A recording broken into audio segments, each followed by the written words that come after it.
लखनऊ और दिल्ली में बाबा साहब डॉक्टर भीमराव अंबेडकर को श्रद्धांजलि दी गई। बसपा सुप्रीमो मायावती ने बहुजन समाज के अच्छे दिनों पर सवाल भी उठाए। लखनऊ में गोमती नगर के अंबेडकर पार्क में भारत रत्न बाबा साहब डॉक्टर भीमराव अंबेडकर परिनिर्वाण दिवस पर सभी राजनीतिक दलों के नेता उन्हें श्रद्धांजलि अर्पित कर रहे हैं। बसपा सुप्रीमो मायावती ने भी दिल्ली में अपने आवास पर उनकी तस्वीर पर माल्यार्पण कर भावभीनी श्रद्धांजलि अर्पित की।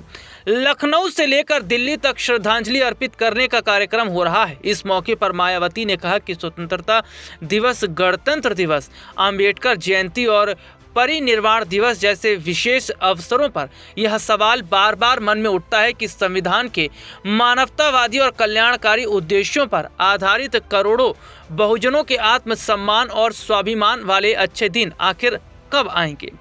दरअसल लखनऊ में डॉक्टर भीमराव अंबेडकर सामाजिक परिवर्तन स्थल और नोएडा के राष्ट्रीय दलित प्रेरणा स्थल एवं ग्रीन गार्डन में बड़ी संख्या में कार्यकर्ताओं ने पहुंचकर श्रद्धांजलि अर्पित की। बसपा सुप्रीमो ने कहा कि जातिवादी पार्टियों के राजकाज में देश के गरीब और मेहनतकश बहुजनों के बहुअपेक्षित व बहुप्रतीक्षित बेहतर जीवन मिलना संभव नहीं है। इसी कारण बाबा साहब के आह्वान पर प्रेरित होकर बहुजन समाज सत्ता की मास्टर चाबी हासिल करने के लिए लगातार संघर्ष कर रहा है। नोएडा के सेक्टर 95 में स्थित राष्ट्रीय दलित प्रेरणा स्थल में परिनिर्वाण दिवस के अवसर पर आयोजित कार्यक्रम में सुबह से ही कार्यकर्ता जुटना शुरू हो गए। राष्ट्रीय संयोजक आकाश आनंद, राष्ट्रीय उपाध्यक्ष आनंद कुमार समर्थकों के बीच पहुंचकर बाबा साहब को नमन किया। मायावती ने विपक्षियों को आड़े हाथों लेते हुए कहा कि विपक्षी दल साम दाम दंड भेद जैसे हथकंडों का इस्तेमाल कर बहुजन समाज को शासक वर्ग बनाने से रोकने का प्रयास कर रहे हैं।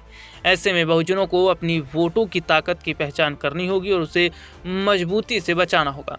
उन्होंने कहा कि बहुजनों को अपनी वोट की ताकत को सही से पहचानना होगा, उसकी रक्षा पूरे जी जान से करनी होगी। बसपा सुप्रीमो ने एसआईआर को लेकर कहा कि चुनाव आयोग द्वारा कराए जा रहे वोटर लिस्ट के एसआईआर का विशेष महत्व है और इसमें पूरी जागरूकता के साथ बढ़ चढ़कर भागीदारी जरूरी है। इस दौरान मायावती ने कहा, आज कुछ लोग वोटों के लिए बाबा साहब भीमराव अंबेडकर का इस्तेमाल कर रहे हैं, लेकिन वोटर्स को और दलित समाज के लोगों को ये समझना होगा कि वो इनके बहकावे में ना आए, क्योंकि इन्होंने केवल बाबा साहब का नाम लेकर ही वोट बटोरा है, उनके लिए काम नहीं किया है। 2027 में यूपी में विधानसभा के चुनाव भी होने वाले हैं और देखना ये होगा कि चुनाव में मायावती क्या दलित वोट बैंक के जरिए कुछ कमाल कर पाती हैं।